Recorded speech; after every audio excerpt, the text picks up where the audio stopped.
one of the 6 Goswamis.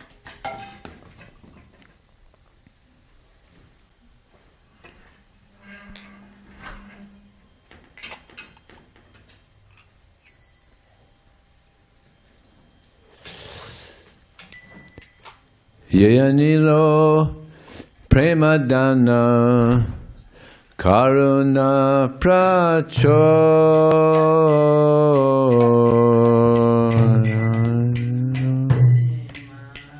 Dana Karuna Pracho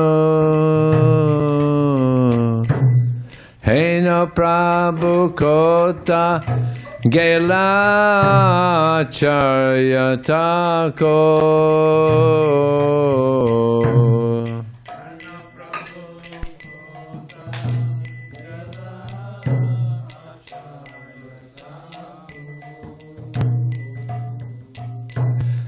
Kahamora Swarup Rupa Kaha Sanatan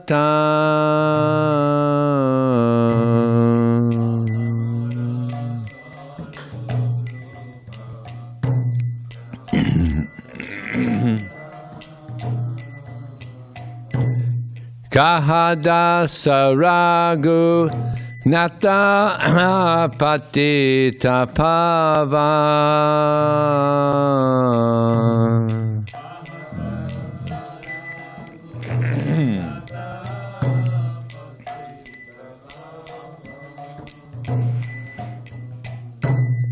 Kahamora Bhatta Juga Kaha Kavira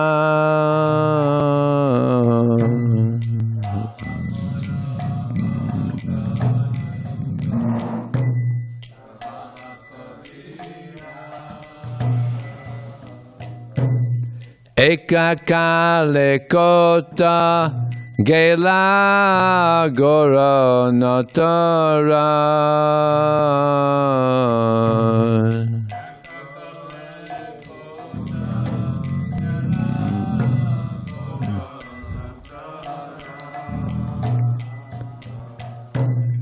Pasane Kutibo Mata Anale Pasibo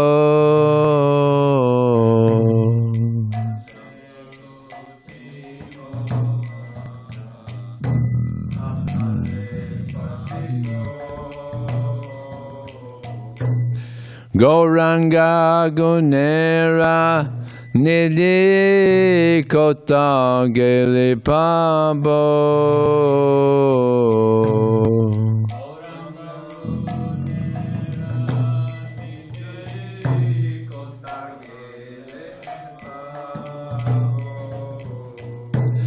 Se Sabba Sangira Sange Joyko Vila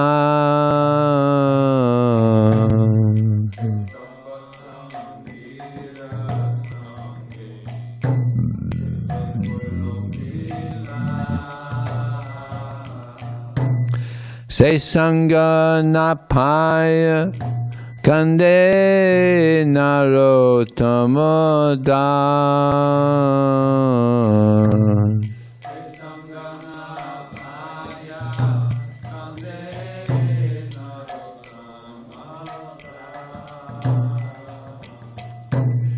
Jayanilo Premadana Karuna Pracho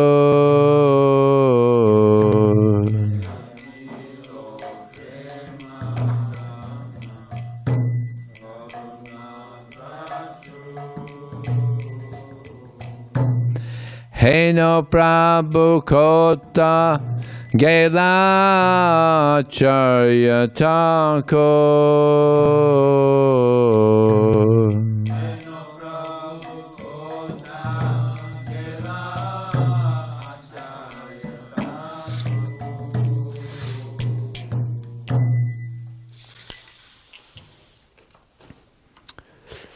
He who brought the treasure of divine love and who was filled with compassion and mercy, where has such a personality as Srinivas Acharya gone? Srinivasacharya was a disciple of Gopala Bhatta Goswami. Where are my Swarup Damodar and Rupa Goswami? Where is Sanatan? Where is Raghunath Das, the savior of the fallen? Where are my Raghunath Bhatta and Gopal Bhatta? And where is Krishna Das Kaviraj? Where did Lord Gauranga, the great dancer, suddenly go? I will smash my head against a rock and enter into fire. Where will I find Lord Gauranga, the reservoir of all wonderful qualities? Being unable to obtain the association of Lord Gauranga, accompanied by all of these devotees in whose association he performed his pastimes, Narottam Das simply weeps.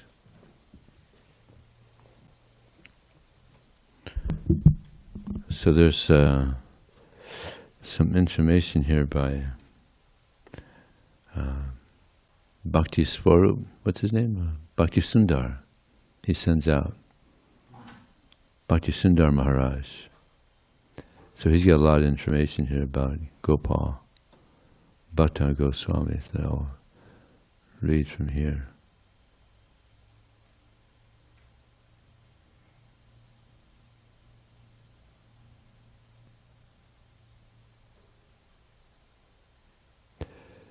The all-merciful Lord Sri Gaur Hari, as he traveled from village to village throughout the South India, continued to distribute love of Godhead wherever he went.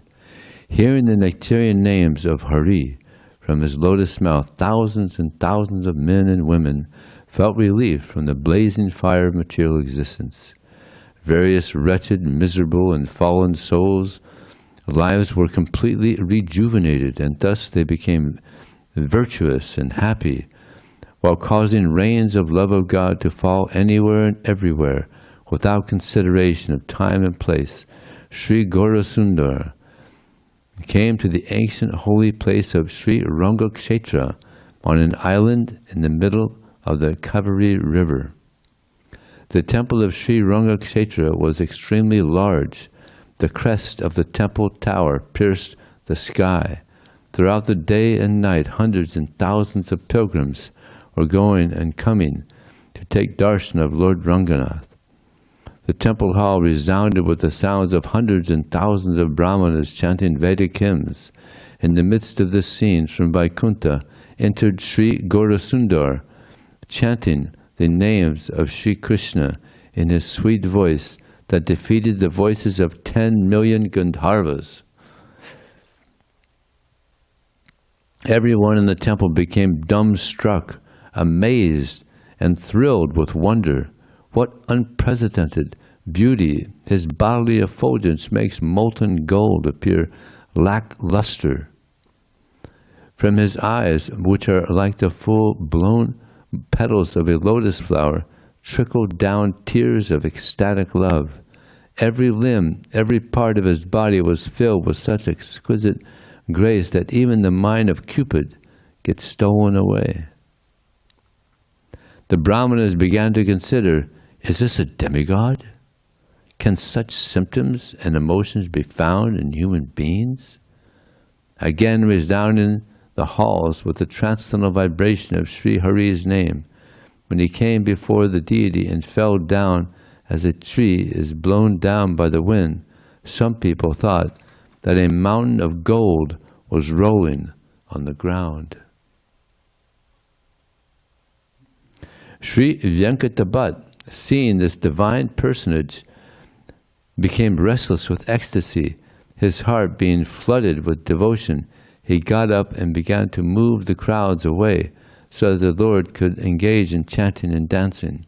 When the Lord had regained his external consciousness after engaging in Sankirtan, Venkata approached him and took the dust of his lotus feet.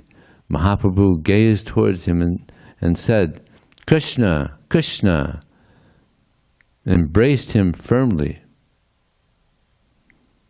Then Venkata invited Mahaprabhu to come to his house.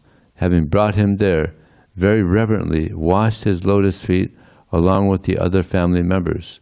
He drank the water. Sri Bhattaji's house became filled with joy. Mahaprabhu came to Rangakshetra in the Christian year 1511, which means he was 17. Venkata, no more. That was 14. That would mean he was 25. Venkata had two brothers, Tirumala Bhatta and Prabodhananda Saraswati. Many of you heard of Prabodhananda Saraswati, very famous. They all belonged to the Ramanuja Sampradaya, and Prabodhananda Saraswati was a Tridandi sannyasi of that order. Venkata had a son named Gopal, who was then just a child. When the boy came to offer his obeisances at the lotus feet of Mahaprabhu, he picked him up and very affectionately seated him on his lap. Mahaprabhu would call Gopal after he had finished his meal and offer his remnants to the boy. In this way, he prepared him for the position of Acharya. So he was there for 2 months at Venkatapat's home. So every day he was getting the remnants of Lord Chaitanya Mahaprabhu. Such mercy, huh? After remaining at Venkatapat's house during the 4 months of the rainy season, Chaturmasya, Mahaprabhu prepared to continue his journey to the south. Venkatapat's house began to ebb a tide of tears in anticipation of his departure. Gopal fell at his lotus feet in a dead faint. Therefore, Mahaprabhu remained for a couple more days in order to console the boy. Being pleased with Gopala Bhatta Goswami's sincere service and devotion, Sri Chaitanya Mahaprabhu initiated him. Now he was only about 7 years old at that time. Got initiated. And ordered him to move to Vrindavan after the disappearance of his parents and perform bhajan and rite. He instructed him to serve his mother and father and always engage in chanting Krishna's glories, and thereafter come to Vrindavan. Very quickly, Gopal became expert in grammar, poetry, and rhetoric, and then began his study of Vedanta. His uncle, Prabodhananda Saraswati, specifically began to instruct him from the devotional scriptures, the Bhakti Shastra. Gopala Bhatta always remained thinking of the lotus feet of Mahaprabhu, and when he might again be able to meet him. At the same time, however, he couldn't leave his aged mother and father. Finally, having reached their final days, they called their son Gopal and instructed him to go to the lotus feet of Mahaprabhu in Vrindavan. Then, while meditating on his lotus feet themselves, they went to join him in his eternal Leela. At the age of 30, Gopala Bhatta Goswami came to Vrindavan, and having missed Sri Chaitanya Mahaprabhu, this saddened him. Lord Chaitanya had already left Vrindavan. Thus Gopal set out for actually it sounds like he actually had left this world. So then it says, Gopal Bhatta set out for Vrindavan, and when he arrived there, Rupa Goswami immediately sent word to Mahaprabhu to inform him of Gopal's arrival there. So the this needs Davida's editing so slow. So Lord Chaitanya was still there. Mahaprabhu had previously indicated to Rupa Goswami and Sanatana Goswami that Gopala Bhatta would one day come there to Vrindavan. So upon his arrival, they treated him with the same care and affection they would their own brother. They immediately became lifelong companions. However, the all-knowing Supreme Personality of Godhead, Sri Chaitanya Mahaprabhu, received word that Gopala Bhatta had come to Vrindavan. He was very pleased and sent with that messenger with the Lord's personal wooden sitting plank called hoki, which he had used along with a pair of his undergarments and one of his upper cloths, uttara or chadar. Having received these gifts, Gopala Bhatta was in ecstasy, and he worshipped them as the prasad of Mahaprabhu. When he would worship his deities, he would sit on that wooden plank, this wooden seat, and Mahaprabhu's clothes are still being worshipped at Radha Raman Mandir. Who's been to the Radha Raman Mandir? It's a beautiful temple there. Very nice. The deity is about maybe 12 inches, not very big. We'll hear about how he appeared.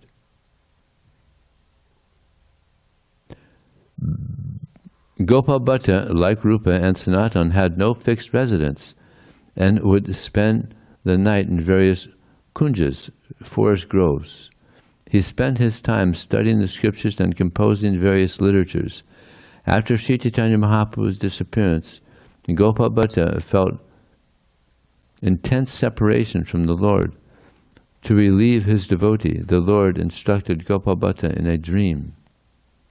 Quote, "If you want my darshan, then make a trip to Nepal."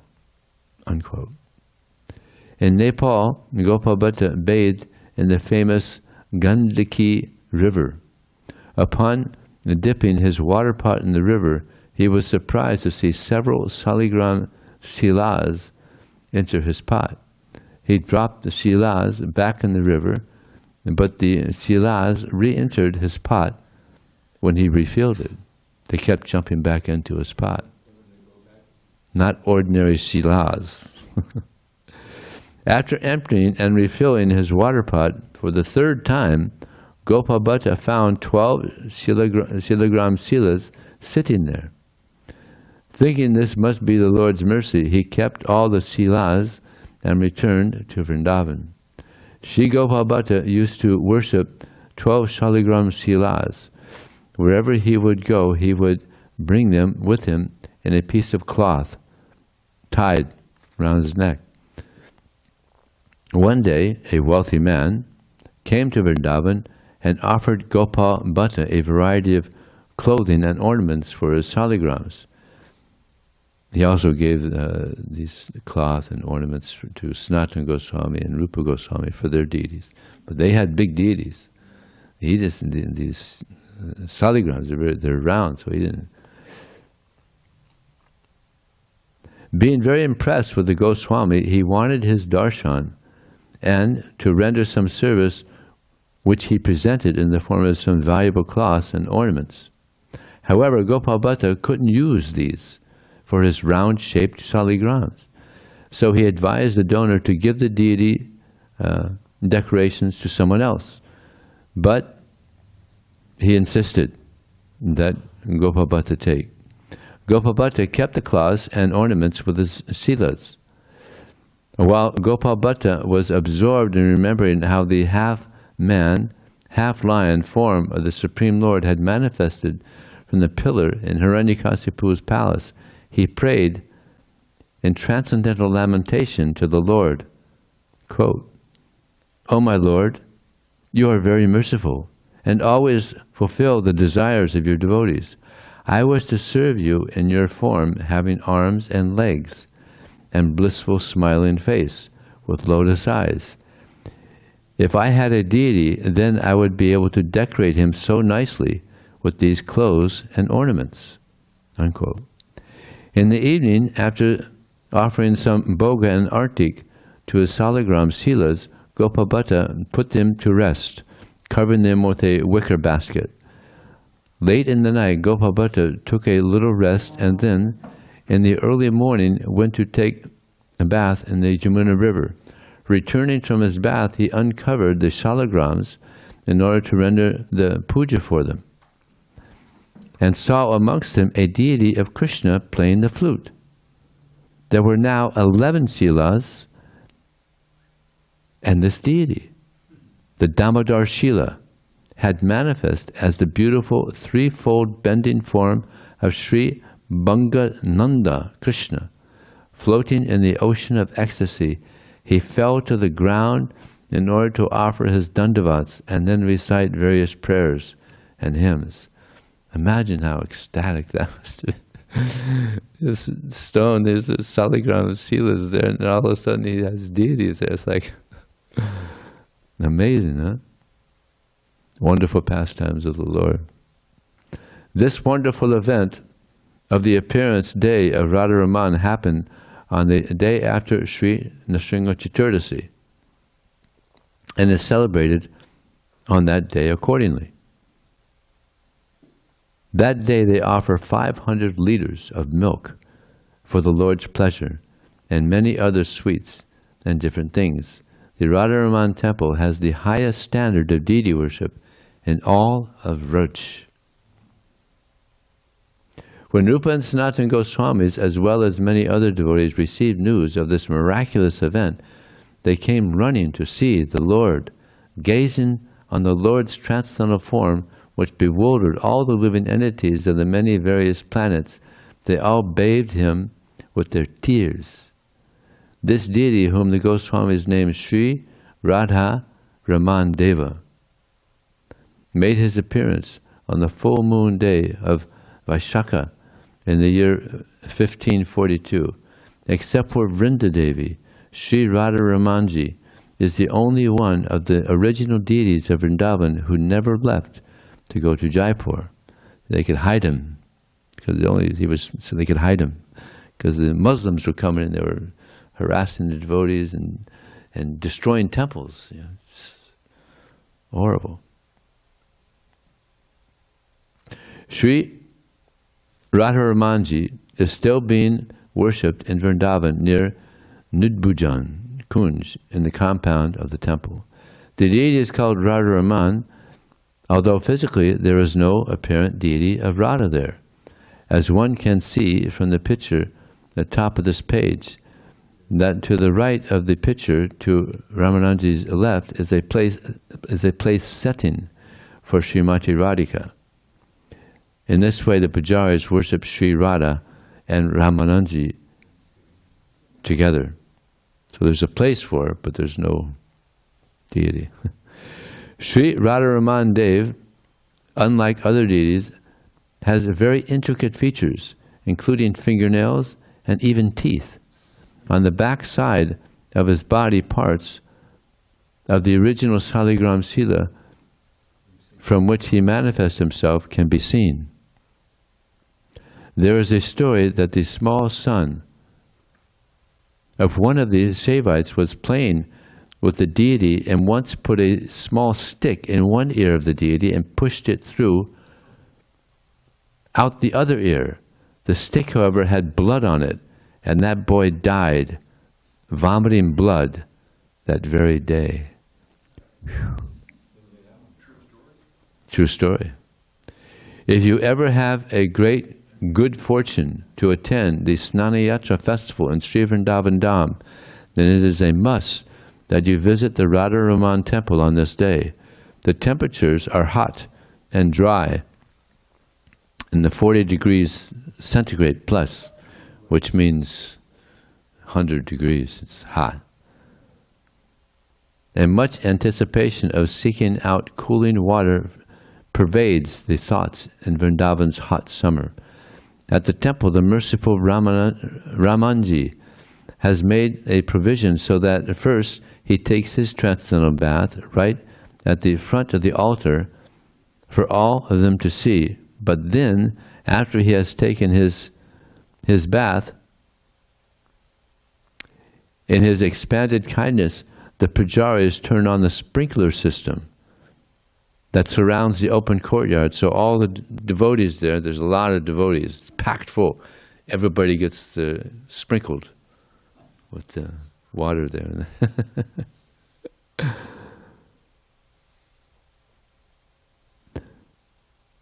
The fan in the middle is even equipped with pipes to pour out cooling water as it rotates at high speed.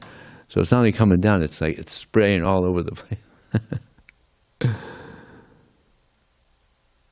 Inundating all the devotees taking darshan of the Lord with great pleasure. It is truly my favorite place in the world for Snanayatra. Shri Shri Radha Raman Ki Jai. In some discussion with the present-day guardians of the temple and deity, they told me that some scientists had come to examine the deity and propound their doubts that he was self-manifested, as the devotees state. They examined the deity under the supervision of the devotees, but could find no evidence of carving. There was no carving.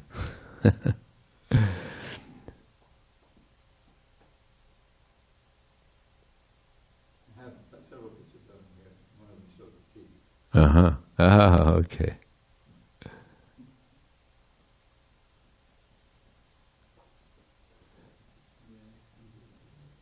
Okay. Shri Gopala Bhatta Goswami Maharaj ki jai. So now we'll have Srimad Bhagavatam class.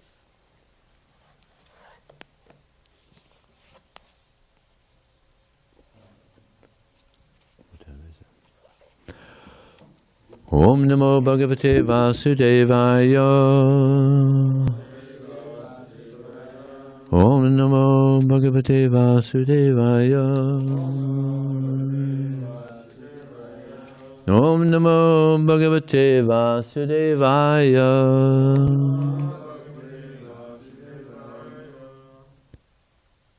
Manala Gorang Siti Vasasang Sparat Kirita Keyura Katitra Kankanam Prasana Vaktrauruna Lochanam Ritang Dadarsha Siddheswara Mandalai Prabhum Manhalagoram Sitavasasam Sparat Kirita Keyura Katitra Kankanam Prasana Vaktaruna Lochanam Vritam Dadarsa Dehesvara Mandalaya Prabhum Manalagoram Sitavasasam Sparat Kirita Keyura Katitra Kankanam Prasana Vaktraruna Lochanam Vritam Dadarsa Dehesvara Mandalaya Prabhum Manalagoram Siddhivasasam Sparat Kirita Keyura Katitra Kankanam Prasana Vaktraruna Lochanam Vritam Dadarsa Siddhesvara Mandalaya Prabhum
Mataji?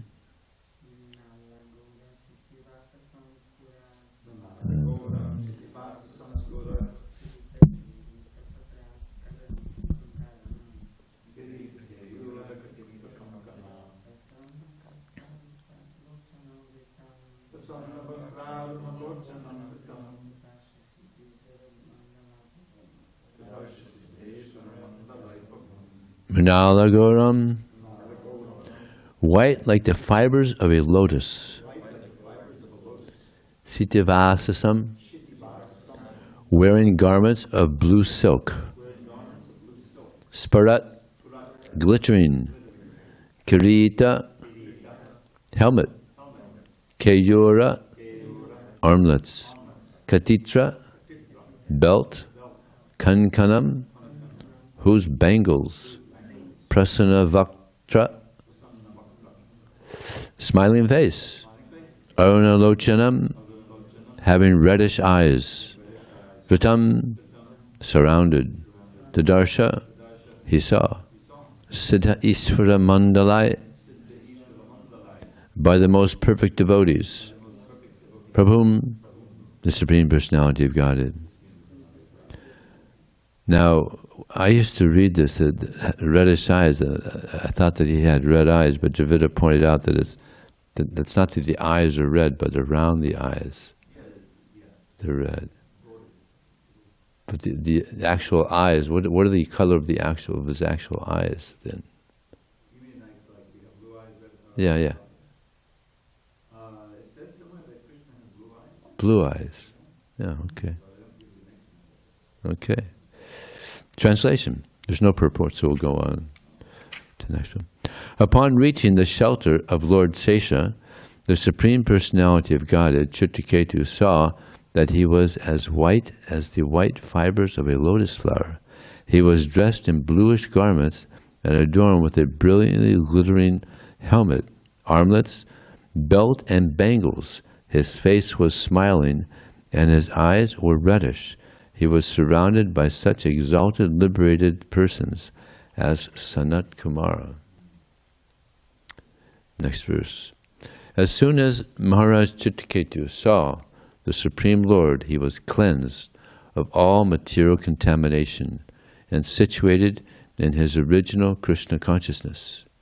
Being completely purified, he became silent and grave, and because of love for the Lord, tears fell from his eyes, and his hairs stood on end.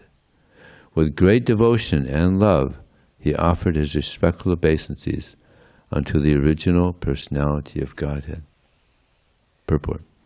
The word tad darshana, nvasta, samasta, kilbasaha is very important in this verse. If one regularly sees the Supreme Personality of Godhead in the temple, one will gradually be disinfected of all material desires simply by visiting the temple and seeing the Deity. When one is freed from all the results of sinful activities, one will be purified and, with a healthy mind, completely cleansed. He will increasingly make progress in Krishna consciousness.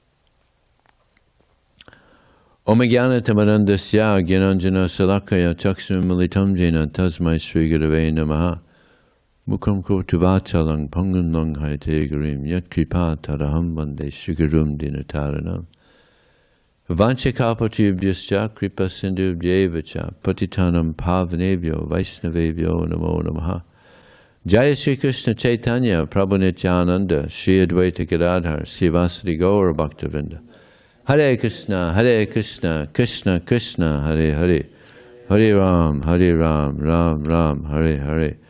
This is very interesting. He got the darshan of the Lord, but he wasn't completely cleansed. Here it mentions that upon seeing the Lord, he became completely cleansed of material contamination. So that's very interesting. It's like we're coming before the Lord here, and we're praying for engaging in devotional service. So as Prabhupada mentions here in the purport, as we continually go on, coming here and offering respects to the Lord and praying for service, eventually we're also going to become purified. Yeah. This is the mercy of Krishna, of Lord Krishna. So with patience, we have to continue on in this devotional service, and eventually Krishna he'll cleanse us. He's the most pure. No one is more pure than Krishna. So the more we come in contact with Krishna, the more we get purified. And when we're completely purified, then we're completely transcendental to the material nature, unaffected by the modes of material nature. Nirmana moha jita sangadosha adhyatma nityava nirrittika dvandavara mukta sukha sangha gatsanchimurha paramaviyanta. Nirmana moha, when it was free of this false ego, nirmana moha, illusion.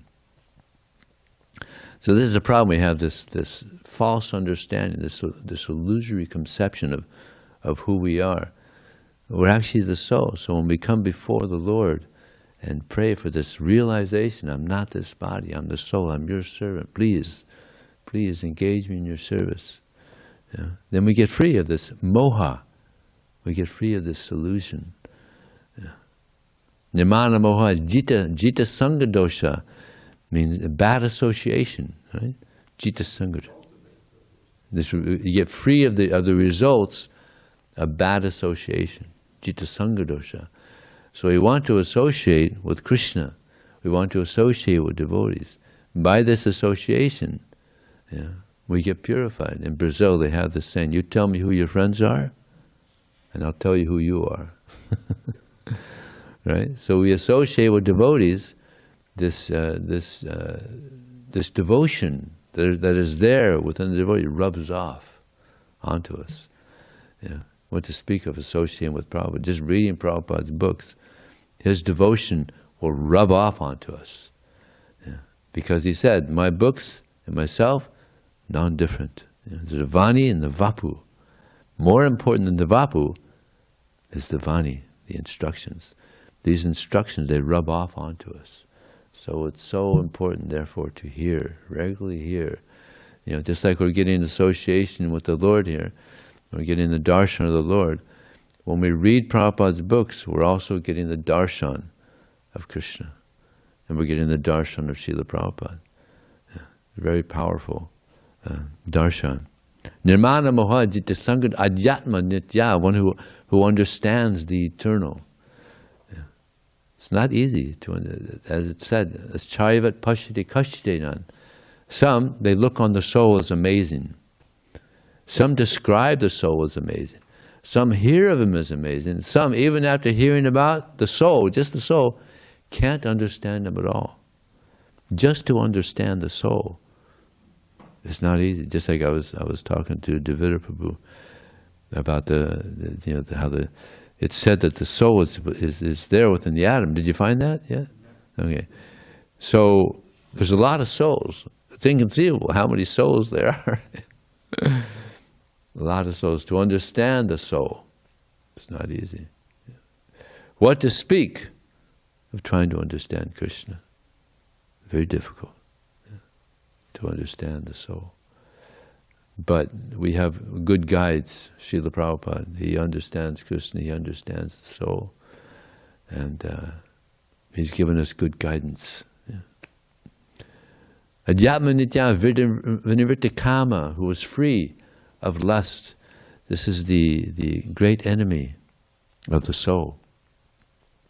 Avartam jnanam etina jnanino nityavar kamarupena konta dusprena nalenacha.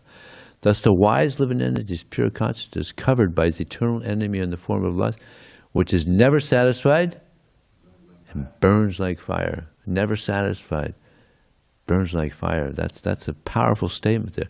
People are trying to satisfy their lust, but here's God saying it's never satisfied. It's never satisfied, and it burns. Anybody like to get burned? Nobody likes to get burned. We avoid fire.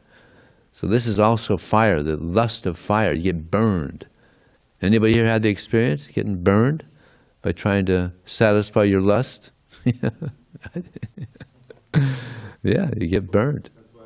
That's why we're here. Burnt once, twice shy. Burnt once, burnt twice, burnt 3 times. You keep on, finally, like, wait a second, there must be something better than this. So Krishna arranges this world. So there's a lot of fire.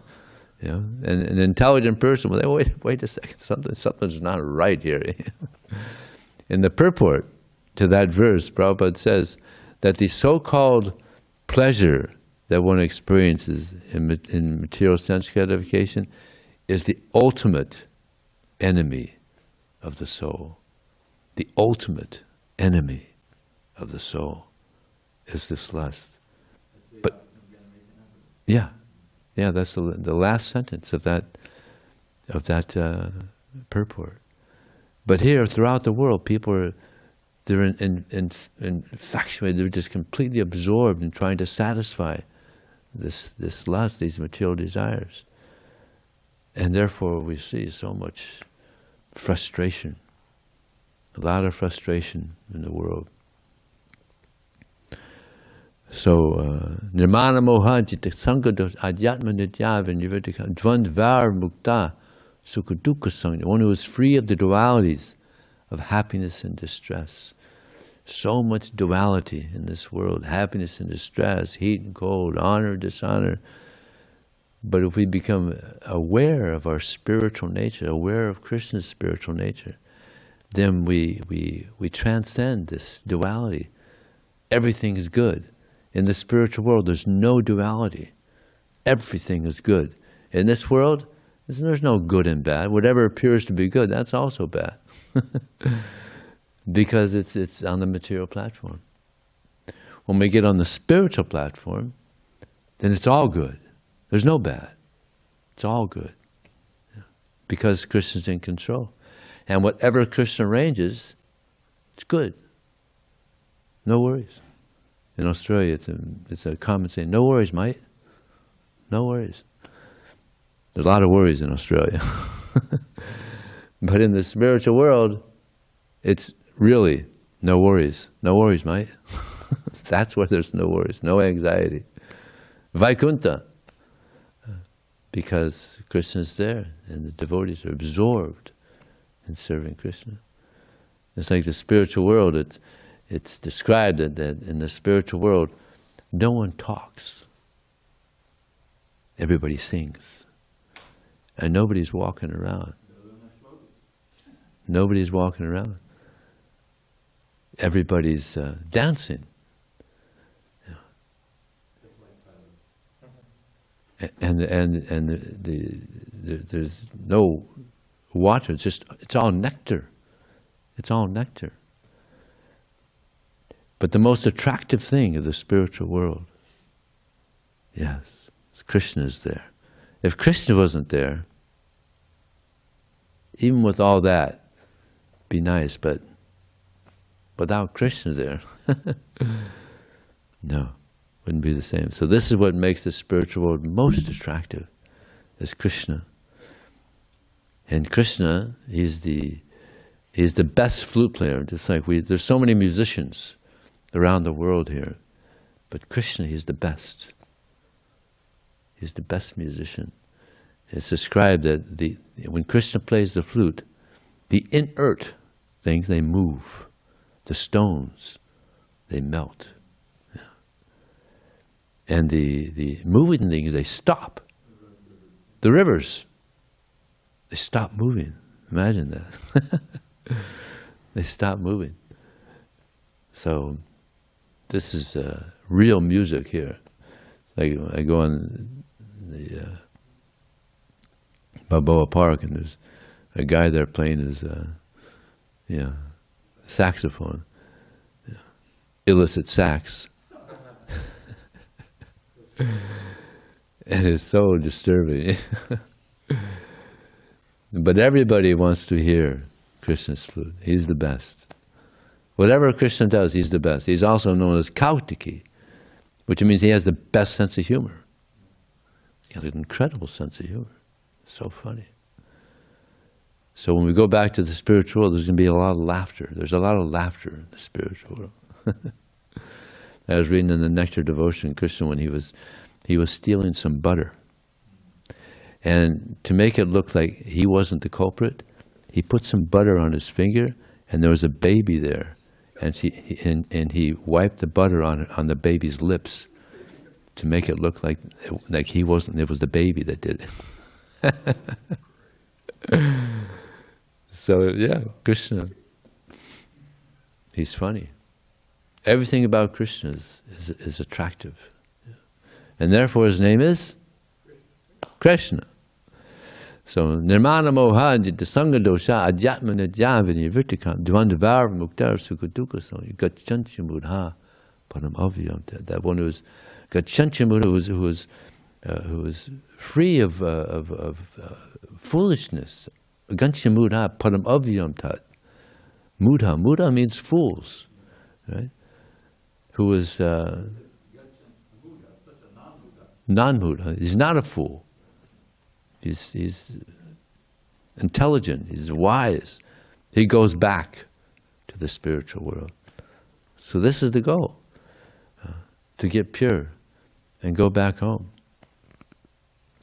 And even in this attempt in our to get pure, it's nice.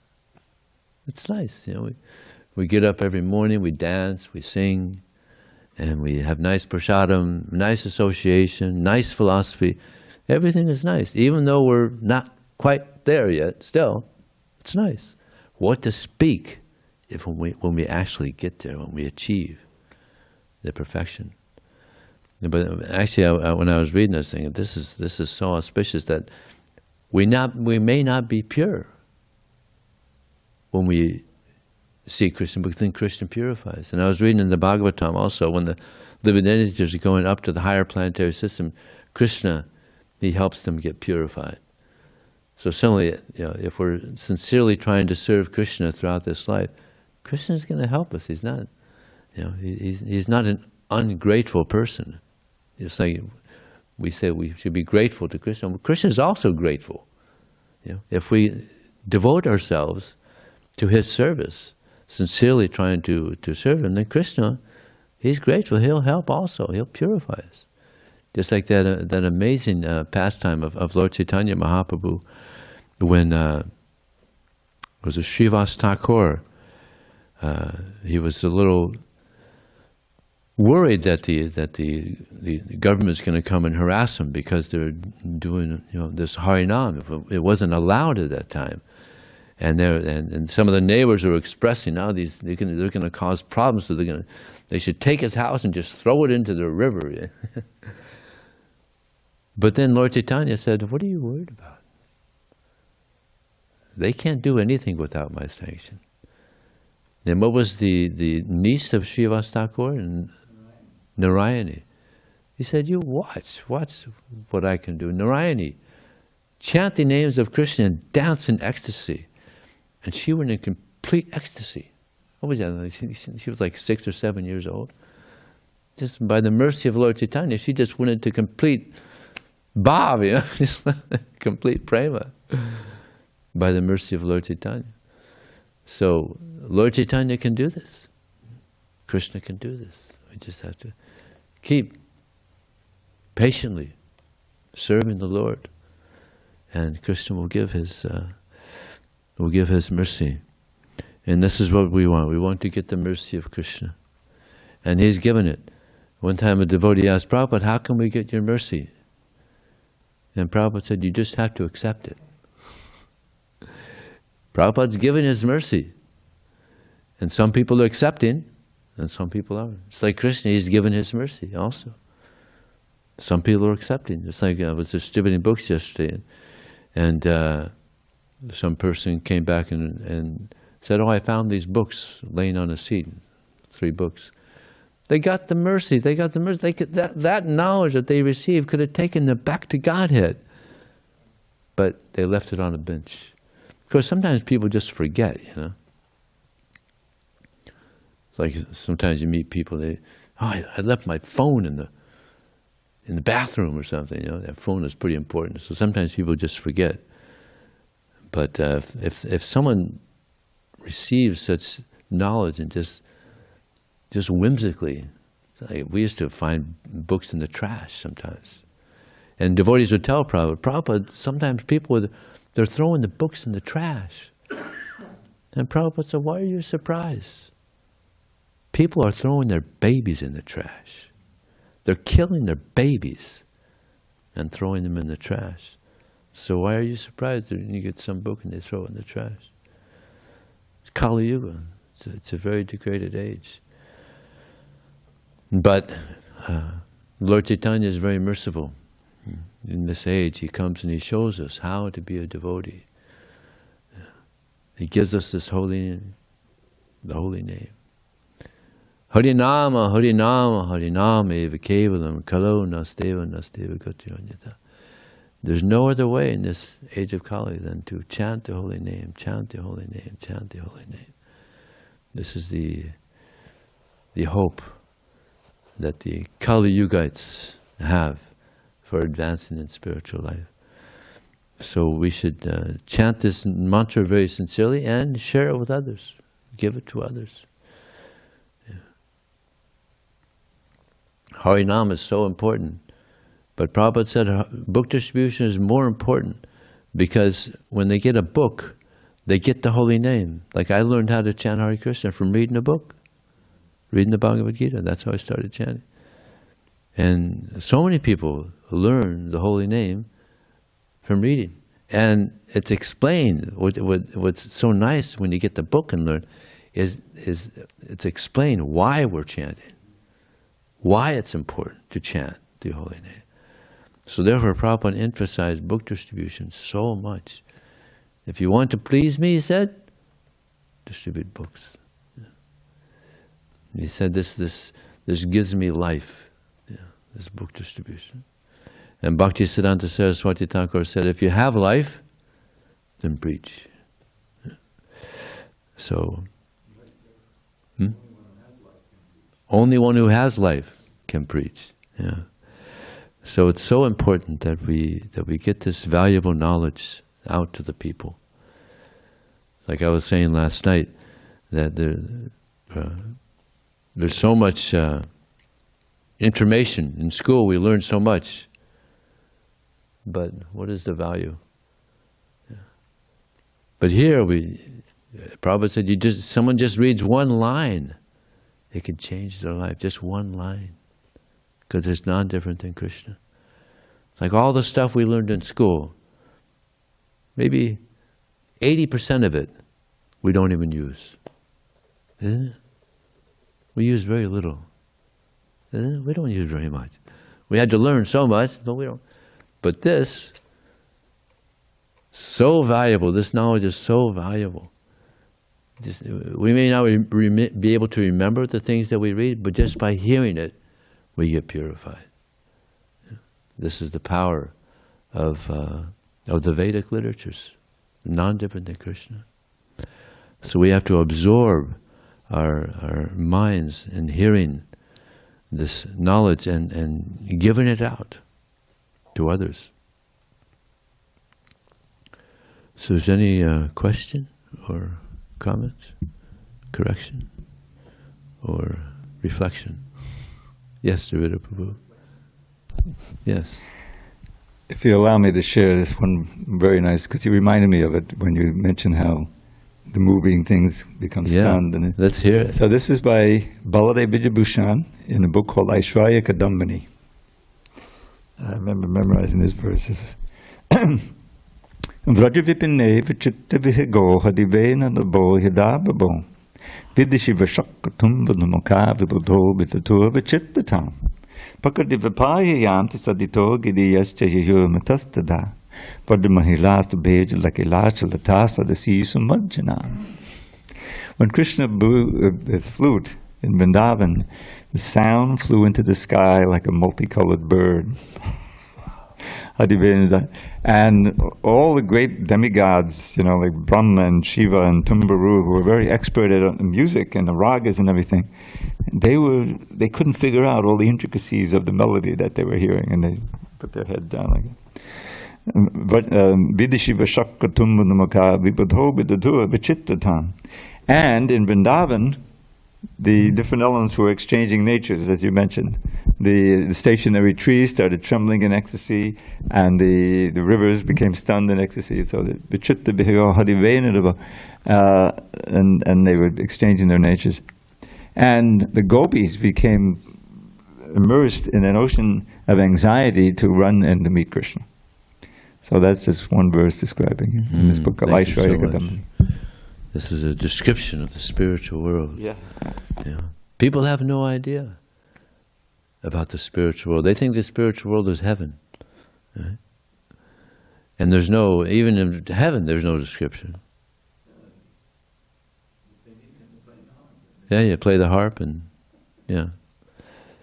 So we're giving them information of the soul, we're given information of God, we're given information of the spiritual world. Yeah. So much information is and the means how to go back, yeah, back to the spiritual world. These are guidelines for entering into the kingdom of God, the spiritual world. Yeah, so important. Okay, anything else? Yes, Prabhu. Dvijamani Prabhu. I have a comment and a question. Okay. Comment. I remember one time I was in La Jolla distributing books, and I was trying to distribute a small set of 6, medium and small books, and I distributed to a person. He gave a donation, and then I was walking around at that time, and I found a set that's the same set again, and I was like, okay, I'll try to distribute it again, and I distributed it again to some guys in the truck. There were some workers. I gave it to them, and then I keep walking around, and I see the same set again. They also left it somewhere. No. 2 times. And then I brought it to the table. I sat down, and I met some people, and I distributed it for the 3rd time, and then it worked. They took it. They kept it. And yeah, they kept it. Never left it. Well, you know what it is sometimes because it's heavy, people don't want to carry it around. They're in the park, they're walking around. Sometimes they don't want to carry it around, so that's there also. Yeah. 3 donations too. I got 3 donations for the same set. And and they weren't small donations; they were big donations. Yeah. Not big, but. We should have little recyclable bags. I have bags. I always have bags. The Sankirtan devotees. Yeah, you always have bags? I bring bags. You always have bags also? Govardhan, you also have bags? Yeah. And, sometimes they don't want to take it because they don't want to carry it. Oh, I got a bag. And then they take it. And the question I had is, you said that it's impossible to understand Krishna fully. Even the greatest personalities like Lord Brahma and Lord Shiva cannot understand. But try to formulate this. Is there such a way to understand Krishna in a similar way? I know there's different rasas, but for like 2 or 3 devotees or some devotees to understand Krishna in a similar way, or there's always some differences? Can you understand, can certain devotees, 2 or 3 devotees, can they understand in similar ways? Yes. Well, yeah, of course. We're all understanding Krishna in similar ways. Krishna's Give it to Dravida. Give it to Dravida. Especially if you're same ras, like the Sakya ras. So he's got thousands of boys, and they understand him in a similar way, but they also have their individual, special idiosyncrasies. Yeah. But yeah, there's categories like that for sure. Yeah, Krishna's so great. Even he doesn't understand himself. I'll tell you a nice story. You reminded me of an amazing book distribution story. There was an African man. He was in France, and he was in the airport, and he was sitting down, and Bhagavad Gita is sitting there, and he's waiting for his flight, and it's sitting there for like an hour. So, looks like a nice book, So he picked it up and starts reading it, and he's just waiting for someone to come back. No one came. Someone just forgot it. So it was very interesting to him. And he took it home, and he's reading it on the flight. And he's like, wow, this is a really good book. And when he gets home, he's quoting from the Bhagavad Gita, and, Krishna says this, Krishna says that, and his son is thinking, who is this Krishna? So then his son was in South Africa, and he met some devotees, and they were distributing books, and he said, yeah, this is about Krishna? He said, yeah, this is about Krishna. I know about Krishna. My father, he's always talking about Krishna. So he got some books from them, and he went to the temple, and he was visiting the temple, and eventually he became a devotee from his father getting a book that someone left in an airport in France. So his father also found out that his son became interested, and he became a devotee, and so then his father got more serious, and now they're both initiated. So if someone doesn't take a book and leaves it behind, that's not the end of the story. Yeah, so many stories. Somebody left a book. Actually, I'll just tell you one more quick. Actually, I can go on forever, but I'll just one more. Radhanath Swami was hitchhiking. This is when he used to do the college preaching here in America, and that's the way we used to travel back then. We would hitchhike. We didn't have cars, so he got picked up by a guy, and Radhanath Swami, he's real friendly. So so he asked him, so what do you like? He said, well, I like to meditate. He said, oh, Radhanath Swami, he was surprised. Oh, well, what kind of meditation do you? He said, well, I like to chant this Hare Krishna, Krishna, Krishna, Hare Ram, Ram, Ram, Hare. And he was astonished. And he said, hello, Haribo. We're going to get you a little prasad. Prasad's coming. So Radhanath Swami asked him, how'd you learn about this mantra? He said, well, I was at a store, and I bought this quarter of a watermelon, and I was eating it outside the store. It was a really good watermelon. It just slipped out of my hand and fell into the trash. He said, well, generally I wouldn't do this, but it was such a good watermelon. I reached down to get the watermelon, and there was this book down there, Bhagavad Gita. And I pulled it out and said, wow, why would anybody throw away such a beautiful book? And then I reached down and got that watermelon. But this book, I took it home, and I like to read. So I read this book. I was like, wow, this is a good book. He said, I read it twice. And from reading that book, I started chanting Hare Krishna. And Radhanath Swami said to him, I also meditate, and that's my mantra. That's what I chant. For 2 hours every day I chant. He said, really? He said, yeah, I'm a devotee of Krishna. He said, you're a devotee of Krishna? I always wanted to meet a devotee of Krishna. This is amazing. And the man asked, so where are you going? He said, I'm going to the temple. I live in the temple. There's temples around you? You're going to the temple? Well, can I go too? And Radhanath Swami said, well, you're driving, yeah. Let's go. So it turns out this person was also a welder. And this is just when we were building the Palace of Gold. And he had $20,000 worth of welding material. So he was a big part of building that Palace of Gold that's still there. And he also donated $5,000 in cash. He said, can I give you guys a donation? They said, Mom said, yeah, okay, yeah, you give $5,000. Back then, I mean, we're talking about the early 70s. That's a lot of money. It's like $20,000 now. So, book went in the trash. Not the end of the story. As it's said in India, on every grain of rice, there's someone's name. So similarly, on every book we distribute, there's someone's name. Srila Prabhupada ki